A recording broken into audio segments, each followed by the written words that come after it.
ധർമ്മപ്രമാണം. ധർമ്മപ്രമാണ വ്യൂവേഴ്സിക്ക് ഒരിക്കൽ സ്വാഗതം.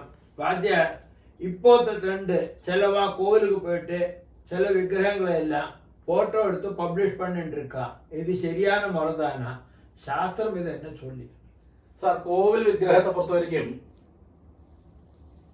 ഫോട്ടോ എടുക്കപ്പെടുമാ കഴിഞ്ഞാൽ പ്രധാന വിഗ്രഹങ്ങൾക്ക്, അതായത് അഷ്ടബന്ധനം പണി അല്ലെ അമൂല്യമായ രത്നങ്ങളും സ്വർണങ്ങളും വെള്ളികളും പ്രതിഷ്ഠ പണി, അതിന് ശേഷം അഷ്ടബന്ധത്താലെ அந்த ഉറപ്പിച്ച വിഗ്രഹങ്ങൾ, പൂർണ്ണ വിഗ്രഹം ഗർഭഗ്രഹത്തുള്ള அந்த மாதிரி விக்கிரகங்கள் இன்னும் ஒருக்காலும் ഫോട്ടോവും എടുക്കപ്പാങ്കിലേ അത് മാത്രമല്ല അങ്ക ഫ്ലാഷേ അടിക്കപ്പാങ്കിലേ ഉള്ള സ്വാമിക്ക്.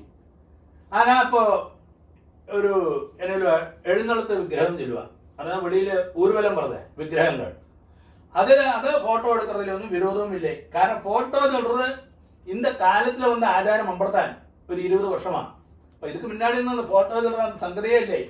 ആനാ പലർക്കും അതാണ് വെളിനാട്ടിലേ ഇരിക്കാം.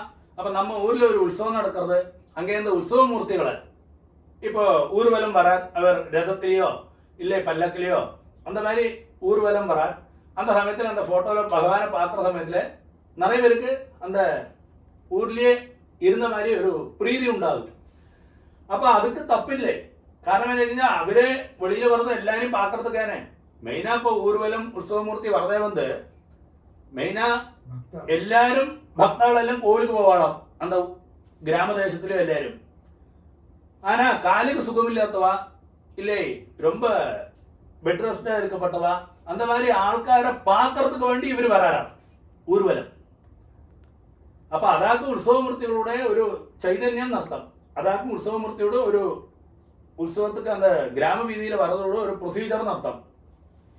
അപ്പൊ അത് നമുക്ക് ഫോട്ടോ എടുത്ത് കാണാം. അങ്ങനെ ഗർഭഗ്രഹത്തുക്കുള്ള ഇത്ര പ്രധാന മൂർത്തികളെ ഫോട്ടോ എടുത്ത് അനപ്പുറത്തൊന്നും ശരിയായ രീതിയല്ല, അതെല്ലാം തെറ്റാന കാര്യമാക്കും. മാത്രവുമല്ല അത് ഗർഭഗ്രഹത്തുക്കുള്ളേ ചിലവ ഫോക്കസ് ലൈറ്റ് വെച്ചിട്ട് മൂഞ്ചിയിൽ അടിച്ച മാതിരി ലൈറ്റ് വെച്ചിട്ടാക്കും പോവെല്ലാം ചേരാം, അതേ തെറ്റാന കാര്യമാക്കും. ഇപ്പോ നിറയെ കോവിലുകളില് ഷോ എന്ന് ചൊല്ലാം, വെറും ഷോ. ഇങ്ങ എനിക്ക് தெரிஞ்ச തൃശ്ശൂരിലെ പഴയനാടക്കാവില് ഒരു അയ്യപ്പൻ കോവില് മൂഞ്ചിയിലെ ഫോക്കസ് ലൈറ്റ് വെച്ചിട്ടാക്കി ഇരിക്കുക. ഞാൻ കേൾക്കുന്ന അങ്ക അധികാരികളോട് മൂഞ്ചിയിലെ ഒരു 10 മിനിറ്റ് ഫോക്കസ് ലൈറ്റ് വെച്ചാൽ അപ്പടി ഇരിക്കും അവൾക്ക്. അപ്പൊ ഇതെല്ലാം ചിന്തിக்கிறதே இல்லைன்னு அர்த்தம். அப்ப இந்த விளக்கு கொடுத்துறன்னு அந்த விளக்கோடு அந்த தீபத்தோடு அந்த ஜுவாலையில அந்த பகவானோட ரூபம் தெரியணுமா. அந்த ഗർഭഗ്രഹത്തുള്ളത് വിഗ്രഹം. ബാക്കി എങ്ക വന്നാൽ ഫോക്കസ് ലൈറ്റ് വെച്ചു, അതൊന്നും പ്രശ്നമില്ലേ. ആനാ ചില കാര്യങ്ങളെല്ലാം നമുക്ക് തിരിയാക്കി ചില ഷോ മാത്രം നടക്കുന്നതല്ലെങ്കിൽ ശരിയായ ആചാരങ്ങൾ നടക്കുന്നതല്ലേ, അതെല്ലാം മാറ്റിക്കേണ്ട കാലമയച്ച് ഇതാക്കി ഇതോട് ശരിയായ ഒരു പ്രൊസീജറും ആചാരവും.